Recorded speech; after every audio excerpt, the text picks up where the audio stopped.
Yes. Mojtaba Khamenei, Supreme mpya wa nchi ya Iran, anasema kwamba mpango wa nyuklia ni haki ya msingi ya Iran katika maslahi yake ya taifa. Mpango wa nyuklia ni haki ya msingi ya Iran katika maslahi yake ya msingi ya taifa. Ukitazama mtangulizi wake babake Ayatollah Ali Said Khamenei alikuwa haamini katika kuzalisha silaha za maangamizi. Alikuwa anaamini kwamba kutengeneza silaha za maangamizi inakuwa ni dhambi, inakuwa ni catastrophe. Kwa nini tutengeneze silaha ambazo zitaenda kuharibu maisha ya watu wengine? Kwa hiyo wao walikuwa wana msimamo wa wastani ukilinganisha Mojtaba Khamenei.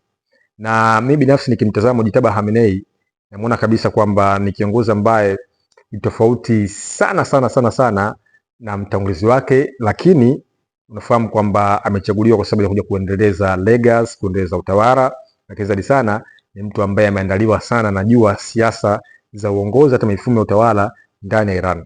Lakini ukitazama kimsimamo katika baadhi ya mambo, unaona kabisa kwamba Mojtaba Khamenei ni mtu ambaye kwenye mazungumzo yeye sio sehemu ya mkakati wake. Na inashangaza kwa upande wa Magharibi na Marekani na Israel, watu ambao wana msimamo wa wastani, kwa mfano kina Ali Shamkhani, wakina Ayatollah Khamenei, wakina Ali Larijani na viongozi wote ambao wamekuwa wanataka mazungumzo. Kwa mfano huyu Ali Larijani ndo alikuwa ni top negotiator wa mpango wa nyuklia dhidi ya washirika wake Marekani.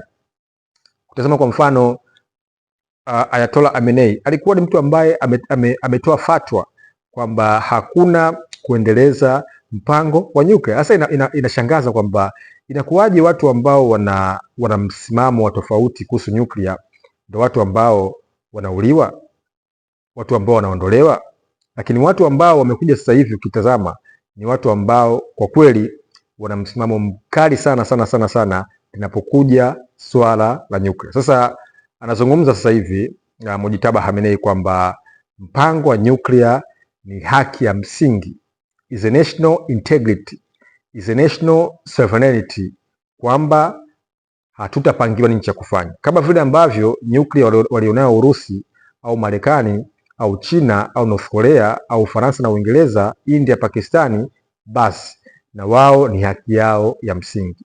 Sasa inakuonyesha kabisa kwamba namna gani ni viongozi ambao wanakuja kulipa kisasi kikubwa sana baada ya kuondolewa au kuondokewa na viongozi wao. Na kwa kweli mimi nikitazama na najaribu kuangalia mtazamo wake wa kiuongozi, kwa sababu nafahamu kuna uchambuzi ili uweze kufanya tathmini, tunaita scenario building, yani kuweza kutengeneza mazingira ya kuweza kuitabiri future. Unahitaji kuhakikisha kwamba kuweza kutathmini nafasi ya viongozi, msimamo, milengo, mtindo wao wa uongozi unaweza kuathiri vipi mustakabali wa siasa za ndani za nchi, lakini zaidi sana mustakabali wa mahusiano ya kimataifa. Kwa ukitazama ni kwamba kwa hizi kauli zake ambazo anazitoa, kwa huo msimamo wake kuhusu nyuklia, na ukitazama ni kwamba wote ambao sasa hivi wanamsapoti au wanamlinda kupokea amri zake ni watu ambao ukitazama wamekuwa sio kina Ali Larijani, sio kina Ali Shamkhani, sio kina Ayatollah Khamenei, watu ambao hawataki mazungumzo. Kwa mfano Said Jalili, kuna uchaguzi ambao ulifanyika mwaka mmoja baada ya kufariki Ibrahim Raisi, alikuwa rais wa taifa hilo. Unaona kabisa kwamba yeye msimamo wake ni kwamba Irani iliyo huru ni Irani ya nyuklia, Irani yenye kujitegemea ni Irani ya nyuklia. Swala la nyuklia sio swala la mpango wetu wa mazungumzo. Tupate nyuklia kwanza ndio tukae kwenye meza mazungumzo. Hawa ndio watu ambao wamebaki kwenye utawala wa Tehran. Unategemea nini? Unaona future ipi? Kipi ambacho kinakujia kichwani kwako? Kuona kabisa kwamba bado kuna vitu vingi sana ambavyo vinatakiwa kufanyika. Na mazungumzo ukitazama yalikwama kule Geneva na Oman.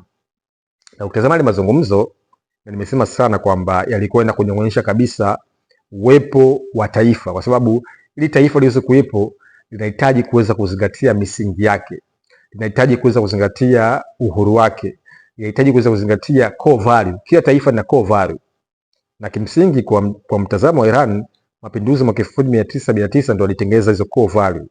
Mtazamo mpya wa Irani kuhusu dunia, mtazamo mpya wa Irani kuhusu ushawishi, mtazamo mpya wa Irani kuhusu mahusiano ya kimataifa. Kwa ukitazama kabisa kwamba na ukiangalia yale mazungumzo ya Geneva ambayo walikuwa wanataka kwamba kiharibie kituo cha Fordo, Isfahan na Natanz, walikuwa wanataka kwamba wakisha kwamba Irani inatunga sera ya taifa wakisha kwamba hawatendeza kabisa mpango wa nyuklia, kibakiwe kitu kimoja cha Tehran ambacho kitakuwa kinafanya tafiti, lakini zaidi sana mpango wa nyuklia ambao umehutubishwa uchukuliwe kupelekwa Marekani au katika nchi ambayo itakuwa inaaminika kwa wote. Unaona kabisa ulikuwa ni mpango kuweza kunyong'onyesha au kuua kabisa uhuru wa taifa wa Iran. Kwa hiyo namuona Mojtaba Khamenei akiendeleza misingi, akilinda itikadi, akilinda falsafa, akiendeleza uongozi wa watangulizi wake kuanzia Ayatollah Ruhollah Khomeini, baadaye baba yake Ayatollah Ali Said Khamenei na yeye Mojtaba Khamenei. Kwa hiyo kuna sensi ya kutokueleweka mbele ya safari, na kama hii vita itaendelea kuchukua kipindi kirefu, maana ni kwamba itaendelea kuathiri uchumi, itaendelea kuathiri usalama wa kimataifa, itaendelea kuathiri maisha ya watu. Sasa mpango ni upi?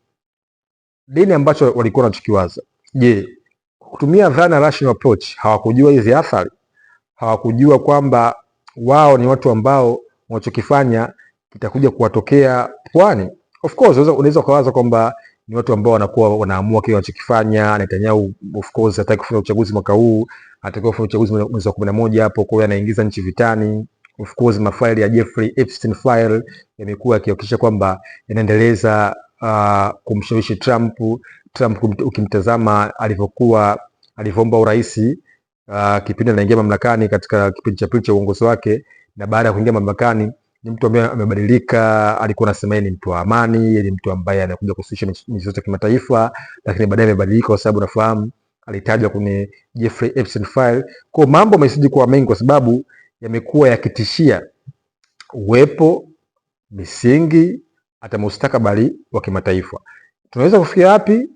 Ukitazama hotuba za Ayatollah, ukimtazama msimamo wa Netanyahu, ukitazama msimamo wa Trump ambaye ametoa masuala 48 kuhusu kufunguliwa mlango bahari wa Hormuz, inakuonyesha kabisa kwamba future tunasema ni uncertainty, yani future haieleweki, kwa sababu kueleweka na mitazamo ya kiongozi imekuwa ikiathiri falsafa, misingi, imani, mtazamo, uelekeo, mtindo, hata matokeo ambayo kama dunia yanaweza kuyapata katika mzozo ambao kimsingi umekuwa ukiendelea kati ya Irani, Marekani pamoja na Israeli.